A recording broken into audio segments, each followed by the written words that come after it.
the Warriors learn some of that split action that they run offensively and bring it to your own team. Folks, the name is Kenny Atkinson. Every time there is a job with a young core that needs to take the next step, I always think of Kenny Atkinson. Only on SportsGrid. The numbers might look crazy, especially depending on where you think Jared Goff falls in the National Football League. I would consider him, maybe as crazy as this sounds, a top 10 quarterback. And again, the theory behind paying your quarterbacks and your top-rated players, pay them earlier. The longer you wait, it only costs you money. If you have a top-flight wide receiver, pay him here. The early line. Only on SportsGrid. The Bostonian versus the Book. That was Aaron Rodgers' thing. To your quarterback in the first round. Yeah. It's a luxury pick. We don't have the luxury. We're trying to win right now. I'm in a window right now, and you're going to say, no, we're going to plan this for the future. With a guy who had 4 seasons ended by injury. 4. Like, Michael Penix is a walking injury. Like, what are you doing taking him in the top 10? The Bostonian versus the Book. Using the parlays against one another, right, and being able to get a little bit of juice consig, I found to be a little interesting. Believe me, all the rhombuses and parallelograms are constantly trying to search and find out those things every day. It's one of the battles that you know, as you expand the menu, you encounter new battles. Game time decisions. Only on SportsGrid.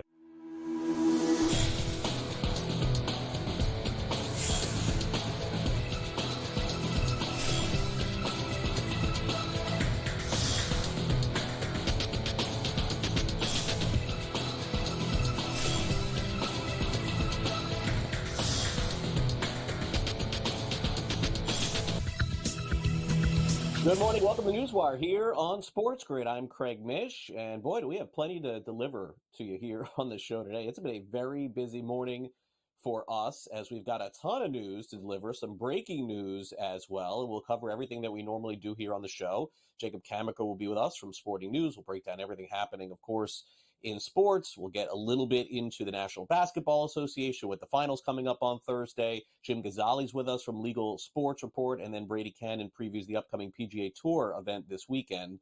But we've got some news to start off with here on the show that just broke from Major League Baseball a short time ago. So we're going to begin there, and it involves sports betting and some very serious penalties handed out by Major League Baseball today for players who bet not only just on the sport, but other sports as well. The predominant name on this list is Tucupita Marcano. He's a player in the San Diego Padres organization that was previously with the Pittsburgh Pirates. Yesterday, it was revealed by the Wall Street Journal that he bet on baseball and would be suspended. This morning, Major League Baseball has a release out that says that he's been banned for life because he bet on the Pirates while he was a member of their organization on the 40-man roster. So naturally, the story here is yet another player banned from his sport forever, and the name here in this case is Marcano. Now, very specifically in the baseball investigation that just was revealed, he replaced bets on 25 different games on the Pirates while he was injured on the team. He also gambled over $150,000, it was revealed, on these games and only won 4% of the bets.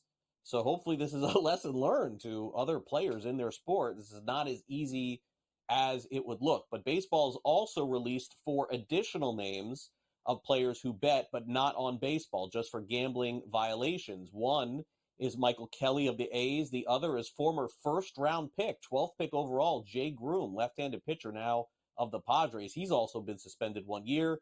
Jose Rodriguez, an infielder on the Phillies 1 year, and Andrew Salfrank, who does have some Major League Baseball time with the Diamondbacks, left-handed pitcher. He's also been suspended for 1 year. So naturally, baseball handing down some very serious penalties, lifetime ban to any player who bets on baseball, and then separately 1 year suspensions and 1 year away from the game without pay.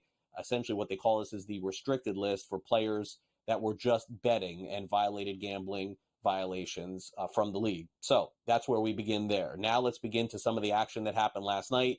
Philadelphia Phillies have finally snapped the Milwaukee Brewers win streak. They were a big favorite in the game. They end up winning 3-1. It was the final score there. But the bigger story is the Philadelphia Phillies placed Brandon Marsh on the injured list and looking for a replacement. They ended up going to David Dahl, who hasn't pitched in the big leagues or hasn't played in the big leagues, in over a year. Dahl hit his first home run of the season. He drove in 2 runs and now seems to be part of that Philadelphia Phillies at least platoon outfield situation. Here is the call of his big hit. 3-2.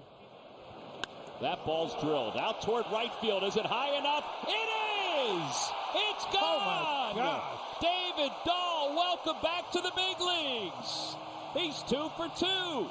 And the Phillies lead it 3-0. That ball left his bat in a hurry. Man, did he just annihilate that thing. You were right, though, with the call. I didn't know if it was going to be high enough, but it was high enough and long enough. So Dahl now back with the Phillies. You may remember him from his days with the Colorado Rockies. Will he make a big impact with his team while Marsh is out? His manager, Rob Thompson, talked about the opportunity.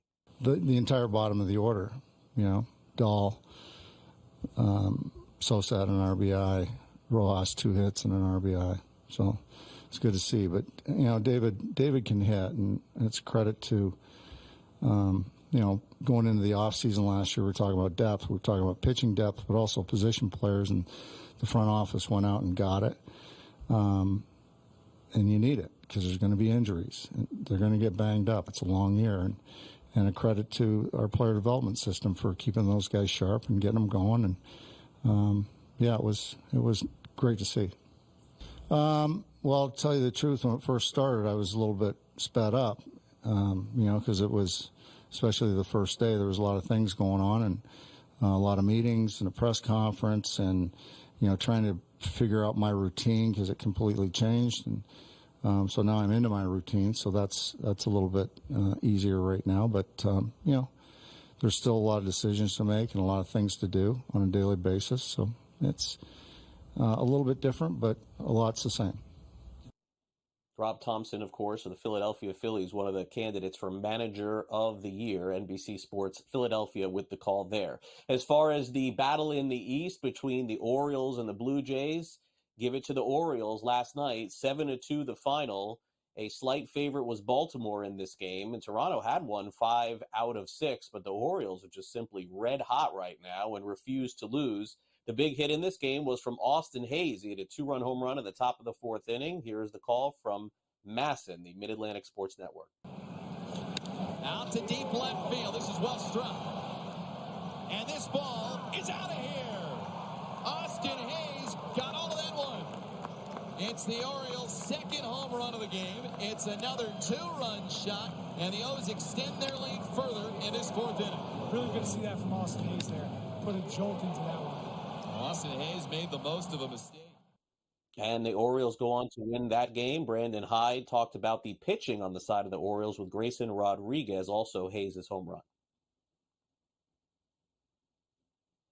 Yeah, no doubt. Well, let's start with the pitching. Let's start with Grayson. For me, that's his best start of the year. I think he was ahead of 27 hitters 22 times. No walks into the 7th inning. Total command. That was his best command I've seen him have. And really, it's from the 3rd inning on last start, 3rd through the 6th, last start, carried into this start, and was just absolutely fantastic.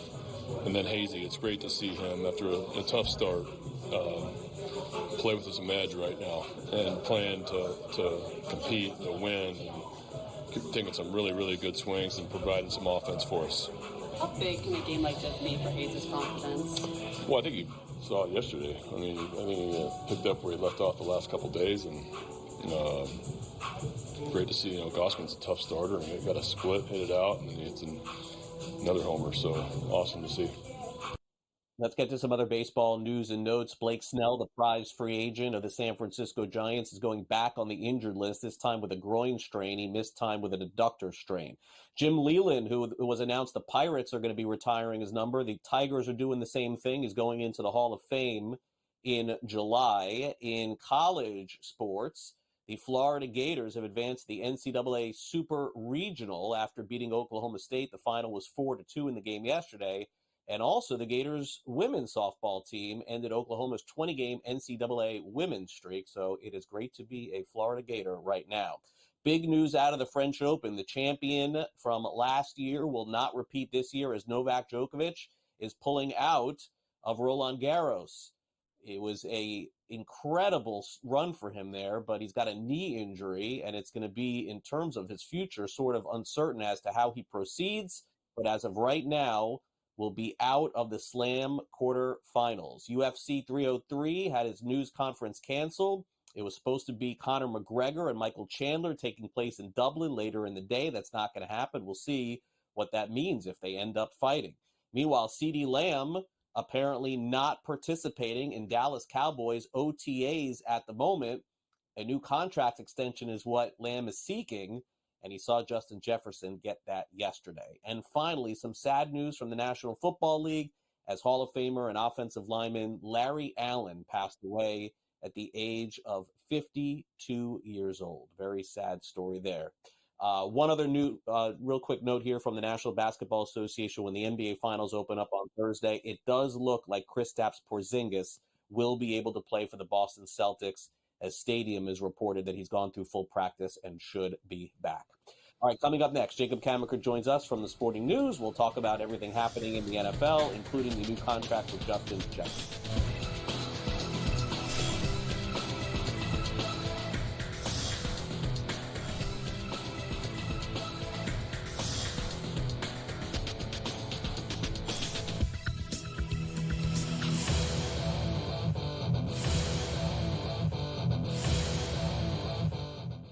Anyone that's been to a sporting event, the atmosphere before a game, I think Game Time Decisions has that same exact atmosphere. This is our arena. This is what we do. There is going to be an energy to Game Time Decisions that you will feel night in and night out. The excitement you get when you lock your bets in, when you're figuring out what you want to do, we can zone in on the biggest games each night. I want this to be the place that people come to before the games start so they feel as ready as possible to lock in their cards. We are going to hit every single one of those markets that you need to know about. We're going to go through every single thing, and I've got a great team behind me that's going to help me get the job done. There is not going to be a better place, I promise you, than Game Time Decisions to get that new information, react to it, and be able to then bet accordingly. We will have everything at our disposal, and we will use that to our advantage. I'm Kevin Walsh. Tune into Game Time Decisions from 6 to 8 p.m. Eastern on SportsGrid. It's smarter to be on SportsGrid, your 24/7 sports wagering network.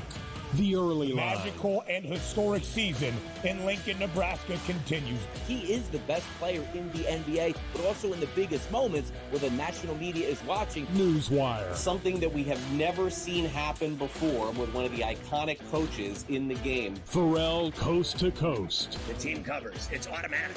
It's every time. Not sometimes. It's every time. Game Time Decisions. Luka is actually far more dangerous from three on the road this year than at home. This game here tonight, you may want to consider taking as many points as humanly possible. In-game live, prime time. We got not one, but two coaches fired systems in place. Sports Rage this Late sort Night. Of has letdown written all over it. It's going to be hard to match the emotion that they played with the other night. It's smarter to be on SportsGrid.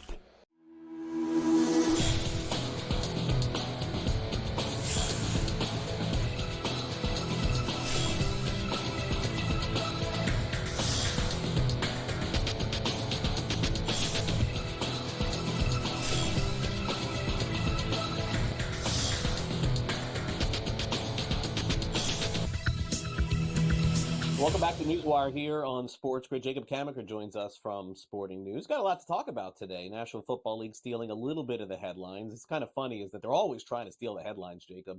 This time it feels like it's a blip. It's not like a huge story, but Justin Jefferson is now the highest paid non-quarterback in the National Football League as he signed a new contract. And naturally what happens is there's the trickle down from that. Will Tyreek Hill get a new deal? Will CeeDee Lamb get a new deal? But I think for us, let's focus here on Jefferson here for a minute. I think what the Vikings have shown him, Jacob, is that it doesn't matter who your quarterback is. We still believe you're the best wide receiver in the National Football League. Does that seem fair to you? I think that's fair, 100%. I think the other thing they're saying is we know that we're going to be transitioning you from a proven quarterback like Kirk Cousins, who, you may look at him and say, oh, he hasn't had a lot of playoff success, but he's posted good stats and numbers during the regular season. So they're transitioning away from this proven guy towards J.J. McCarthy and Sam Darnold this season. So I think they're saying, we know we're going to have J.J. McCarthy on this rookie contract. We know things might be rough for you for a bit, but we're committing to you now because we know, like you said, Craig, he's one of the best receivers in the NFL and possibly one of the most important non-quarterbacks in the NFL. And they want to have top-tier weapons for McCarthy. And now they have them locked up with Jefferson and Jordan Addison, both under contract. So I think it was a smart move for them to get this done now. And I think $35 million a year for Jefferson's perspective is appropriate. And for the Vikings perspective, you look at it and you're saying, all right, this is a 4-year deal. We're going to keep him, and he'll still be in his prime. He'll still be around age 28, 29 when he gets his new deal. So I think that this is a mutually beneficial deal, especially when you look at the timing of the Vikings having a pretty cheap quarterback on board. Yeah, I would agree. And FanDuel has really not adjusted a lot of their lines, whether it's point spreads or season win totals, or even some of the odds to win divisions based on contract extensions. That really wouldn't make a lot of sense. But the one shift that we saw from the end of last year to now is this shift where, as you just mentioned, with Kirk Cousins leaving, the Vikings are now at the bottom of the barrel as far as winning the division. And no one will expect that they will, Jacob. They're 9-1. So it does seem to be a 3-team race, at least for the most part. It's noteworthy, I think, that the Bears are only 3-1 to win. I know you follow the Packers very closely. And listen, I know everyone is crowning the Lions. I understand it. They had a great year, but you know how this works, Jacob. You come off a surprising great year. You're no longer the underdog. You're the favorite in a lot of these situations, and sometimes that could work adversely. Have you looked at any of these odds yet? Have you taken any positions on the division?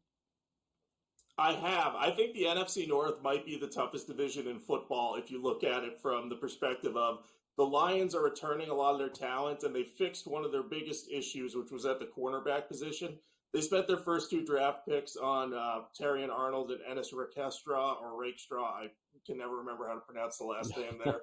And they traded for Carlton Davis, too. So their biggest weakness is short up. And then I look at the Packers, and I say, man, if Jordan Love can play at the level he played at during the second half of the season and the playoffs, he could be a legitimate bona fide MVP candidate. So I think that they're going to push the Lions to win the division. I think it's going to come down to one game, maybe a head-to-head between them.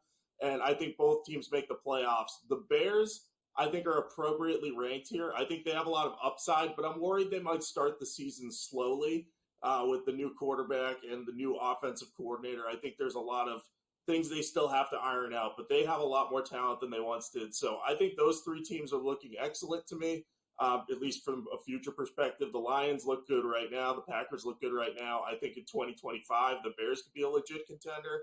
And the Vikings, yeah, they're the bottom of the barrel right now, but if J.J. McCarthy pans out, that offense led by Kevin O'Connell is going to be really good. Yeah, it could be. And again, the quarterback, as always, going to have a lot to do with the success or failure with any team in the NFL. Vikings, no different. So it has been wide receiver signings in the offseason that's really made the headlines. Amon-Ra St. Brown got it all started off with the huge contract that he got for $120 million. But as you look at it, everyone has basically been paid that we expected. A.J. Brown, Jalen Waddle, Devontae Smith, Nico Collins last week, Michael Pittman, Jerry Jeudy. I don't understand that Jerry Jeudy one, by the way. That one's a little perplexing. But anyway, the one that doesn't fit is him for me. Mike Evans also signed a contract extension. So naturally we get this report, Jacob, this morning that CeeDee Lamb's not going to be involved in OTAs. You can't blame him. And I wouldn't say that, I mean, I don't know if CeeDee Lamb's mad or not, but it just wouldn't make sense for him to show up and do anything without getting a new contract extension. Where do you think he falls in between some of these new deals? Because I don't think that he's going to get Jefferson's deal, but then again, I think he would get more than Nico Collins. So do you think it's somewhere in between? I do. I actually expect CeeDee Lamb might end up being the second highest paid receiver in the NFL. It's going to depend on the order that some of these receivers that you have on the screen now with Jamar Chase, Brandon Ayuk, T. Higgins. It might depend on when and for how much some of these guys sign, but I think Lamb's going to be in a situation where the Cowboys are going to say, we don't know if Dak Prescott's going to be back next year because we have not extended him. And they're going to look at Lamb and say, we can lock down our number one receiver who's very good, very consistent, kind of does everything we need to do. And they're going to look in that $32 million a year range that A.J. Brown is getting and say, he's probably worth that. Maybe we'll give him a little more just to make sure that we can get a deal done. I don't think he surpasses Jefferson, but I do think he'll surpass Brown, and I think that'll put him at number 2 overall, though we'll see if Jamar Chase can get close to Jefferson or even a comparable deal. Yeah, I agree with you. And I think that the most fascinating part of these wide receivers, Jacob, is that if all of them get paid, all of them, before the beginning of the season, I think it sets a huge barometer for the future. No one seems to be talking about this, Jacob, that yes, all these guys are great and they're all getting paid. But how about these college wide receivers right now? They have to be licking their chops thinking, my gosh, what is our contracts going to look like in the future? Exactly, especially when you look at a guy like Marvin Harrison Jr., who could be the next stud receiver, was a top 4 pick in the draft. These guys coming out, there are a lot of talented receivers. We see deeper and deeper classes every year. So does that mean they're going to get a lot of money because they're important to the quarterbacks? Or is it going to become, oh, we can get quality receivers in the draft and the price drops? It's going to be an interesting narrative to follow over the next handful of years. Okay. Well, Jacob, great to have you here on the show and great to chat with you. We'll see you next week here on NewsWire. Thanks for coming on. All right. Sounds good. Take care, Craig. All right, Jacob Camenker of Sporting News with us here on the show. SportsGrid Sound Off's coming up next, boy, is the WNBA made headlines in the last 24 hours. We'll have it next.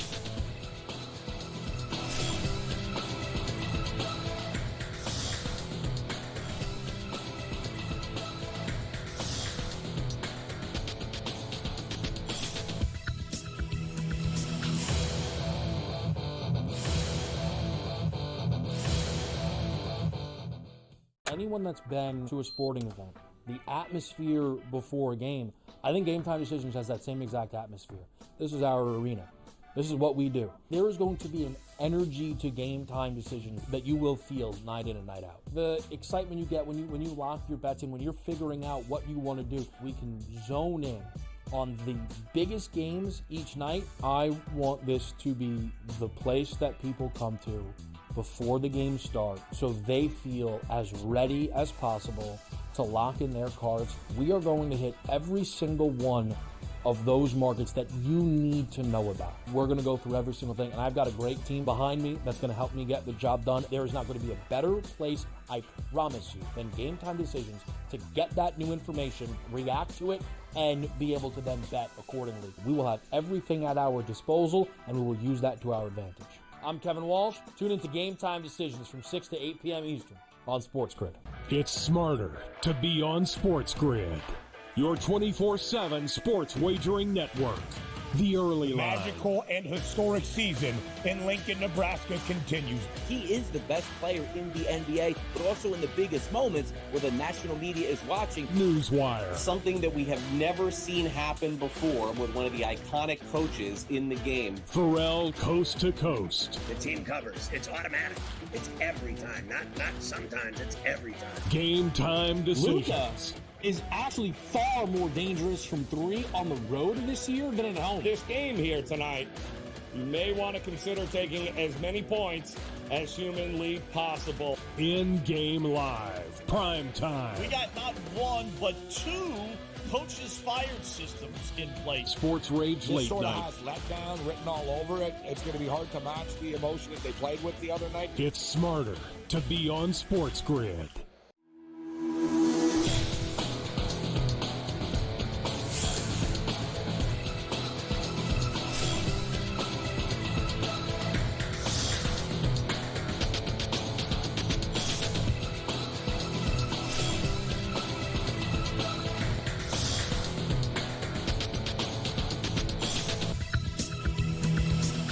Welcome back to NewsWire here on SportsGrid. It's time now for the SportsGrid Sound Off. And wouldn't you know, the WNBA making all kinds of news over the last 24 hours. If you watch Saturday's game, you may have seen something kind of peculiar as Angel Reese and Caitlin Clark, let's be honest, had a little bit of a dust-up. And Reese may or may not have gotten a little physical with Caitlin Clark on Saturday, may or may not have been doing something that people do not appreciate. But could there be some jealousy involved in all this? I mean, let's get to it. It's time now for the Sports Grid sound off. I think so. Watching women's basketball, right? It all started from the national championship game. I've been dealing with this for 10 years now. And understanding, negative things have probably been said about me, but honestly, I'll take that because look what women's basketball is. People are talking about women's basketball, but you never would think we'd be talking about women's basketball. People are pulling up to games. We got celebrities coming to games, sold out arenas, just because of one single game. And just looking at that, I'll take that role. I'll take the bad guy role, and I'll continue to take that role and be that for my teammates. And if I want to be that, and I know I'll go down to history, I'll look back in 20 years and be like, yeah, the reason why we watch women's basketball is not just because of one person. It's because of me, screwing. I want y'all to realize that. It's not just because of one person. A lot of us have done so much for this game, and Kennedy has been here before, obviously, but there are so many great players in this league that have deserved this for a really, really long time, and luckily, it's coming now. Yeah. I think right now the question has to become between Caitlin Clark, the WNBA, and all the players that play in it. I mean, are we just going to accept the fact that because of this start that Caitlin Clark's team has had, is that the reason why a lot of this is generating such an interest and why so many players are, basically saying that they deserve some credit too? I think it's fair on all accounts. I think the question that has to be asked, if the Indiana Fever had gotten off to a great start and Caitlin Clark didn't have just a handful of points the other day, would we be having these different conversations? Stay tuned. All right, now, as far as the very latest over on the pitch in terms of soccer, Kylian Mbappe made a historic change over the last 24 hours. He is joining one of the all-time most popular soccer franchises in history in Real Madrid. Our social media correspondent, Christian DeBlock, has the latest. Kylian Mbappe, arguably the greatest player in the world, is joining Real Madrid, who just won the Champions League for the 15th time without him. For those of you who watch the NBA, this is very similar to when Kevin Durant joined the Golden State Warriors just a season after winning 73 games. Mbappe joins an attack that already includes Vinicius Jr. and Jude Bellingham, both of which will be Ballon d'Or candidates. In Spain, the gap has never been bigger between Real Madrid and FC Barcelona. And in the Champions League, if this team is fully fit, I don't see how anyone stops them in the world for the next 5, maybe 6 years. Back to you, Craig.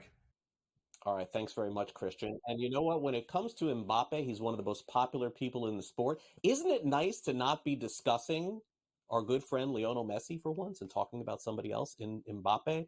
All right, Thursday night, it's a reunion of sorts. Kyrie Irving back in the NBA Finals, taking on his old buddies in the Boston Celtics and heading back to the TD Garden. Does he have any sort of memories of this? Good, bad, ugly? It's media time for Kyrie talking about the reunion. I think I'm better at consolidating kind of the emotions now, or being aware of what it's going to be like. We call it animosity, we call it hate, we call it, it's going to be hell in Boston. I mean, there are real life circumstances going on in the world that are bigger than the basketball kind of competitive side of things and answering those questions. But I will say, last time in Boston, I don't think that was the best, and not this regular season, but when we played in the playoffs and everyone saw me flip off the birds and kind of lose my bit. That wasn't a great reflection of who I am and how I like to compete on a high level. It wasn't a great reflection on my end towards the next generation on what it means to control your emotions in that type of environment, no matter what people are yelling at you. I'm built for these moments to be able to handle circumstances like that. And I've been able to grow since then. So, of course, it's going to be a hectic environment, but I'm looking forward to it. And I see it as a healthy relationship to have with the fans, It's the fan league, and Kyrie Irving is part of it. I mean, who would have thought, after everything going on with Kyrie Irving over the last few years in the NBA, that we'd be talking about the fans and so glowingly about Kyrie Irving? Okay, here we are. All right, coming up next, Jim Gazzale joins us. Maybe we could get a pick at the Belmont and Saratoga. We'll find out next.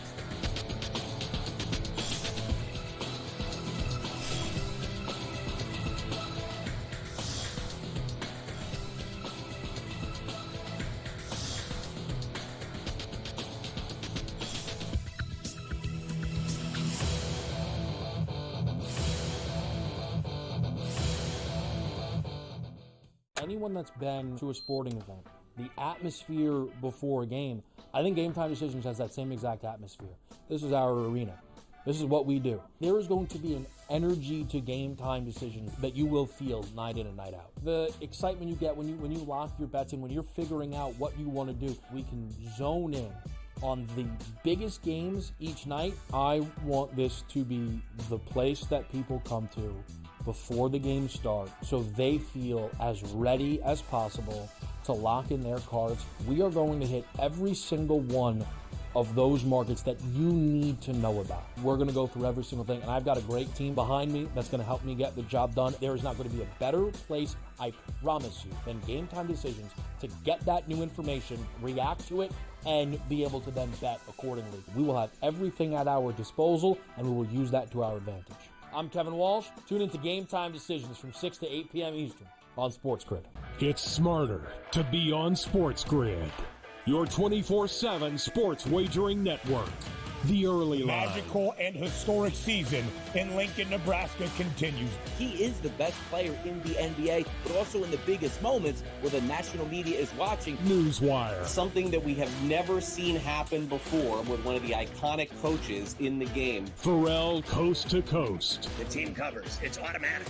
It's every time. Not sometimes. It's every time. Game Time Decisions. Luka is actually far more dangerous from three on the road this year than at home. This game here tonight, you may want to consider taking as many points as humanly possible. In-game live. Prime time. We got not one, but two coaches fired systems in place. Sports Rage This Late sort Night. of has letdown written all over it. It's going to be hard to match the emotion that they played with the other night. It's smarter to be on SportsGrid.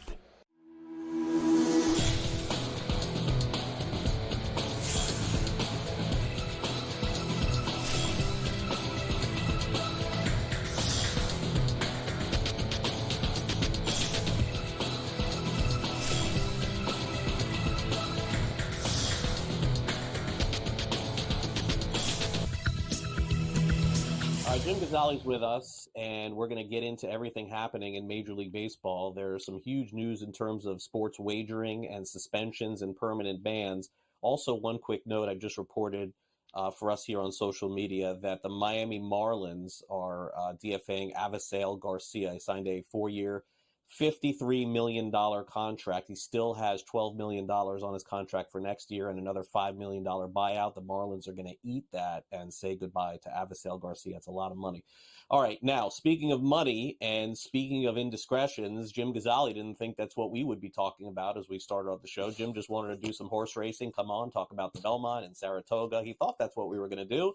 Not so fast, Jim. You don't get away with that here on the show today. Thanks for coming on the show. I know, Jim, look, this is a story that nobody really wants to talk about, but it is the top story in sports betting, and we're a sports betting network. We have one player that has been banned for life by Major League Baseball and 4 other minor leaguers who have been suspended for a year. So everybody has an opinion on this stuff, Jim. I guess let's start there. What is your opinion of how this is being handled? Not just by Major League Baseball, but also from the NFL. They've had suspensions too. The NBA, suspensions, lifetime bans as well. Is enough being done? Do you think that the proper actions are being taken? Well, I think, Craig, as you see the list of betting scandals in really each of the major sports just continues to grow. I think in the last 6 or 8 months, we've had scandals in baseball like we're talking about now. We've seen in the NBA, we've seen in the NFL, and we've seen in the NHL as well. And I think a lot of the conversations are circulating around that education piece. What are these leagues doing to educate the players on the rules of being able to bet on sports? Certainly all of the 4 major sports that I mentioned prohibit wagering and betting on their own leagues, obviously. There are some sort of carve-outs for players in certain leagues to wager on other professional sports. And I think the conversations have been circulating around that whole education piece And we do see this continuing to happen, really month after month. So I think there is a question as to how effective that education piece is. One might assume that losing a year of play, losing a year of salary, and losing sort of credibility as a whole might be enough of a deterrent. But I think, like we've seen within the last year or so, that perhaps might not be the case for everybody playing professional sports. Yeah, and the hand you see from Jim right now is the sweat wiping off his brow. So now we can move on from this baseball story to what Jim loves to talk about, which is horse racing. So Jim and I have discussed this topic in horse racing for some time, which is the idea that when you bet on a horse at a racetrack, whenever it is, the odds change over the course of the day, the week, the time. But that could be coming to an end, at least in some different places, Jim. And right now, Bet365 and BetMakers, you'll have to tell me a little bit about them, are offering what we would call as fixed horse odds. Not that the races are fixed, but just the idea that when you place a bet, you get the odds at the time that you place them. Tell us more. Yeah, exactly. So BetMakers is an Australian-based company, very deep into horse racing in Australia. They've been in New Jersey for the last handful of years, and they've partnered with Monmouth Park on a variety of fixed odds horse wagering options there. So what this agreement that was just announced a few days ago will do is basically allow the Bet365 sportsbook to offer fixed odds horse betting in New Jersey. If you recall, Craig, Bet365 already offers fixed odds horse betting in Colorado through their sportsbook. And I was kind of digging into this a little bit yesterday, and the interesting thing is that in Colorado, fixed odds horse betting is considered a sports wager. It's an approved sports bet in Colorado. It is not, however, a approved sports bet in New Jersey. So some regulatory hurdles before this is actually going to be live in New Jersey, given that sort of, the way it's kind of characterized in New Jersey, making it a little bit of an additional hurdle to place this in the Bet365 sportsbook. But nonetheless, a deal to bring fixed odds into sort of the popular, if you will, sports betting arena. Now, like you were saying, yes, there's been some frustrations over the years with the odds fluctuating in horse racing because it is a pari-mutuel system. That pari-mutuel system is not going to go away, and I believe that is going to remain, at least for the foreseeable future, the main sort of betting pools that people will be playing in. The conversations that I've had with multiple sportsbook operators over the last handful of months, this fixed odds is just sort of a supplement to hopefully capture a new audience and appeal to more of that sports player, that sports betting customer, and bringing them into horse racing, as we've seen, a variety of different sports books, FanDuel, DraftKings, Caesars, investing heavily in that horse betting market. So Bet365 and BetMakers partnering to bring fixed odds into that Bet365 sportsbook in New Jersey. Still remains to be seen exactly when that'll launch, but that deal in place as of Sunday night. Yeah, and I think that when we move forward with this, I think some people are going to be excited, but Jim, naturally, there are going to be some people that are old school. They're going to be like, that's not fair. I got all my advantages from that. You know how that goes. Okay, yeah. So the Belmont is this weekend, and it's in Saratoga. I don't think honestly, Jim, I don't think a lot of people know that even now. I don't think they do. So DraftKings has a new brand strategy involved with the Belmont Stakes. You're not leaving the show without a pick, Jim. You're not leaving here without one. So tell us about the story, and then when you hear my producer say 30 seconds, that's the time for you to tell us who's winning the Belmont on Saturday. All right, you got it, Craig. So NYRA, the New York Racing Association, and DraftKings announced a partnership a handful of months ago to have DK Horse, that horse betting app for DraftKings, sponsor one of the marquee stakes races taking place on Friday during that Belmont Stakes Racing Festival. So that's one piece of it. I was walking around the track yesterday evening and saw the DraftKings and DK Horse logos kind of plastered just about everywhere around the track. And in talking to some people at DraftKings over the last week, they're really looking to really further and deepen this partnership.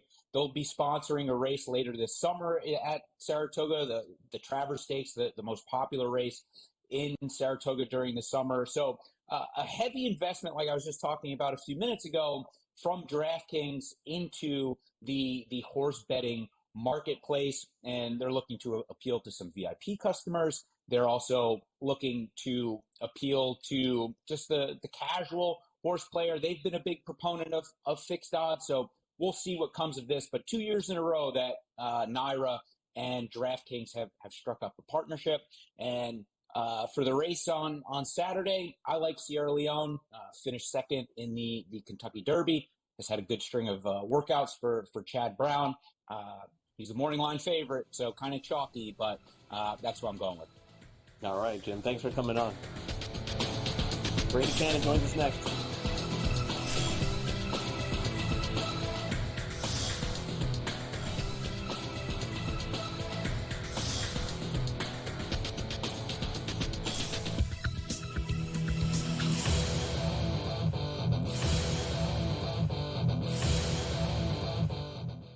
Anyone that's been to a sporting event, the atmosphere before a game, I think Game Time Decisions has that same exact atmosphere.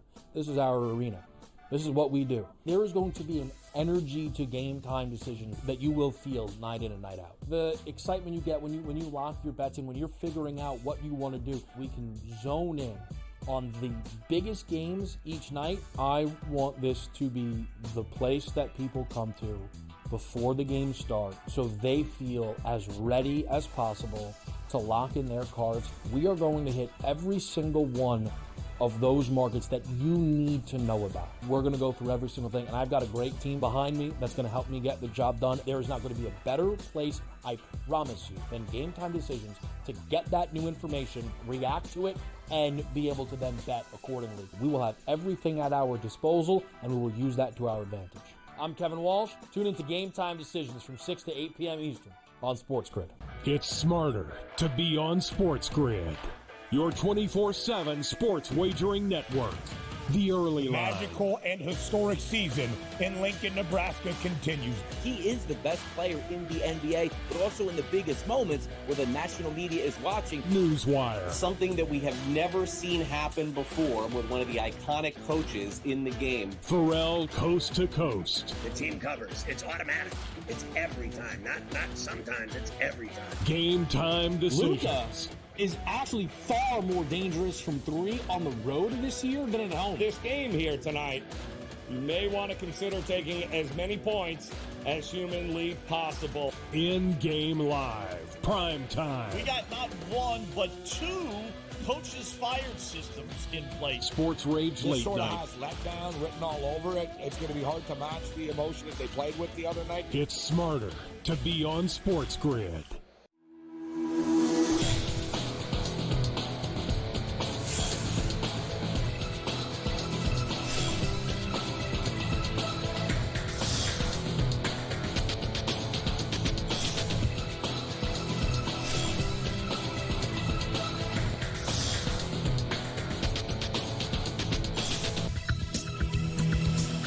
Welcome back to NewsWire. What a great story this past week, of course, at the RBC Canadian Open, as a player that I had never heard of before, ended up winning his first championship on the PGA Tour, and also with his father as the caddy. So that made for a great story. We'll spend some time on that. And then the Memorial is this week. So naturally, all the big names are playing in the Memorial. We'll get Brady Cannon's picks for that. Brady joins us now here on NewsWire. I think that McIntyre, one of the bigger surprises, I think, fair to say, the PGA Tour season. Brady, I didn't see anybody pick him in particular to win. I know he came off a really good PGA Championship, but what do you make of this story with him winning and then his dad being the caddy there too? Yeah, that was extra special. He had been through a few caddies. He'd moved to the United States, to Orlando, Florida, just after the Ryder Cup victory. He was a part of that European Ryder Cup victory this past fall. And I guess he's had some trouble kind of settling in, and he went through a few different caddies. And then he was scheduled to play in the Canadian Open and didn't really have a caddy on his bag, and kind of made an emergency last-minute call to his dad, who taught him the game as a young boy. And sure enough, his dad flew out from Scotland, hopped on the bag, and Robert McIntyre goes on to win. So, yeah, that was super cool. I did see a couple of people tip him this week, including a good friend of mine from the UK, Dave Tyndall, who's very sharp at this craft. But a great win for McIntyre, who's really been a good player for a while. I mentioned a part of the Ryder Cup team. You talked about a good finish at the PGA. He is threatened in the Scottish Open, his home country's tournament. It was last summer that he was in the lead. A lot of my friends had a ticket on him at 100-1. Really? And Rory McIlroy caught him with a couple of incredible golf shots, some of the best of Rory's career, to catch McIntyre, pass him, and win. And now here, kind of, turnabout is fair play. McIntyre holds off McIlroy down the stretch at the Canadian. So, yeah. And the funny story, he gets into the field, the signature event, the Memorial, one of the absolute big boy tournaments on the PGA Tour, and he skips it, says, no thanks, I'm going back home to party with all my boys, celebrate this first tour victory. Yeah, it was a great story. I think that as we move forward, Brady, I don't know if this is true or not. It seems like, maybe I'm nuts here, it's a little easier to handicap the golf tournaments that have all the big names in there, because when you hit on one of the obscure names, you get much better odds than when you do like a week like this week. So I feel like the odds are more, it's crazy enough, in your favor, because when you have Scottie Scheffler and Rory McIlroy and Xander and all these players playing, you're going to get much better odds on Alex Noren and Shane Lowry and some of these other players as well, and even plus money on the top 20s and top 30s. I think that's like rudimentary analysis there, but I sort of just feel better going into this week knowing that the big guns are playing. Yeah, no, I hear you. And I think a lot of it, Craig, has to do with the limited field, too. You've only got 73 players in this field this week. Certainly, I think every one of them has a good chance to win. Maybe you could make an argument that it's really only about 40 or 50. When you include Scheffler and Schauffele and Rory, it's going to be harder for one of these guys that's 150-1 to knock off those big guns. But it's similar to the Masters. We've talked about this before. The Masters has got a field of about 80 or 90 guys. The past champions aren't going to win. The debutantes typically don't win. And, pretty soon you've whittled down the field to about 30 or 40 guys that have a real shot to win. And, it's kind of similar to these signature events. But you're right. Once you get past Scotty and Rory and, a couple other guys, pretty soon you're into 40, 50, 60-1 on some of the top, 25, 30 players in the world. So let's get into some of the leaders here over on FanDuel, some of the shortest odds, and then I want to get your picks. So Scottie Scheffler is plus 350. He played very well, by the way, at the PGA Championship, just didn't win it. Rory is back at 9-1. Xander is 9-1. Morikawa is 12-1. Victor Hovland, 18. Oberg at 22. Justin Thomas at 25. Do you have any positions on any of these short numbers here before we get to some of the players you do like on the bigger side? I stayed away from all of them this week, Craig, and I think you can make a case for or against each one of them. Colin Morikawa was certainly on my radar. He's won at this golf course before. He has the best track record on the tour, along with Patrick Cantlay at Jack Nicklaus designed courses. Victor Hovland is your defending champion. He comes off of a third-place finish at the PGA. We know Scotty's Scotty, and he's very likely to be there. He's finished third at this championship in consecutive visits to Dublin, Ohio. Rory kind of feels good to me this week. He's hot. He comes off of another good finish at the Canadian Open. Xander, I didn't want to play him because, I mean, the guy just won his first major, right? So you would expect, and maybe Xander, next week we have the U.S. Open too. You know, it's possible that some of these guys could be, you know, have that in the back of their mind. Like next week is a little bit bigger than this week. I don't know. I'm playing sideline psychologist here, but I ended up just going deeper down the board. And I went with Russell Henley at 40-1. When you look at this golf course, it's a big boy track. It is one of the very best non-major events that we have all season long. It's like Torrey Pines. It's like Riviera. It's the real deal. I mean, they've had President's Cup and Ryder's Cups and all this good stuff. It's a long course. It's pretty generous off the tee. The rough is really thick. You've got to be a great iron player. These small, speedy, bent grass greens. Henley does everything really well that I think is required this week. And like you mentioned earlier, you're getting 40-1 on a top 20 player in the world. And then I went with Alex Noren. Again, in my mind, probably a top 30 player in the world, if not better, who's been red hot this year. Took him at 60-1. Sam Burns, you know, outside of a cut at the PGA Championship, he's back in good form again. Took him at 60. Keegan Bradley, who's been great, second at Colonial, got him at 60. Lowry at 70. And then I went with a couple of long bombs. Tom Hoagie at 92-1 and Kurt Kitayama at 125-1. All right, so if any of the 100-1s hits, Brady, lunch is on me. Maybe dinner too. Thanks again for coming on NewsWire.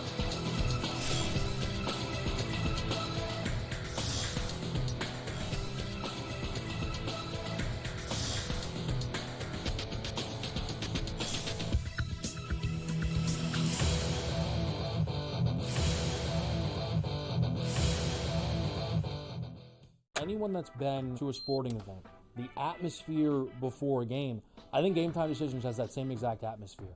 This is our arena.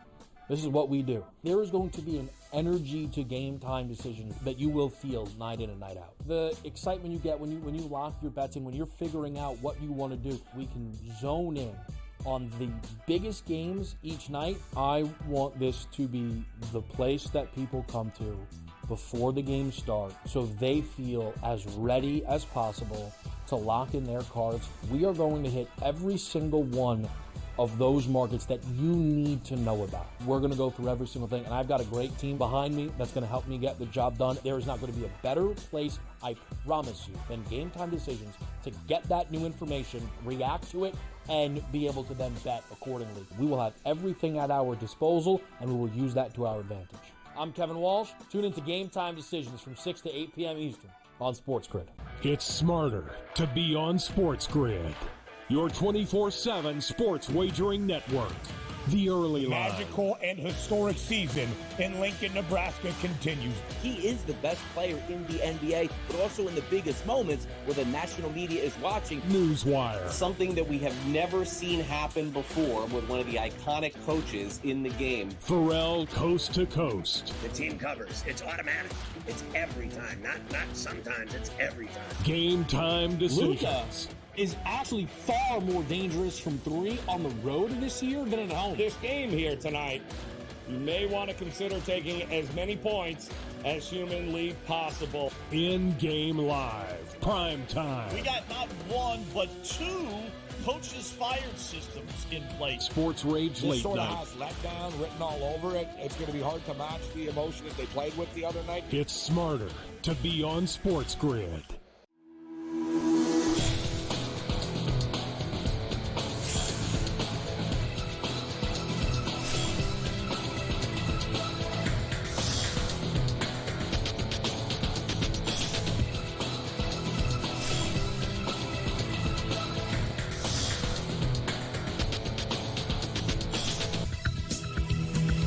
All right, as we wrap up the show, some of the bigger stories make our final segment here on the show as we get into everything happening in the world of sports and perhaps my opinion on some of them. It's time now for some last licks.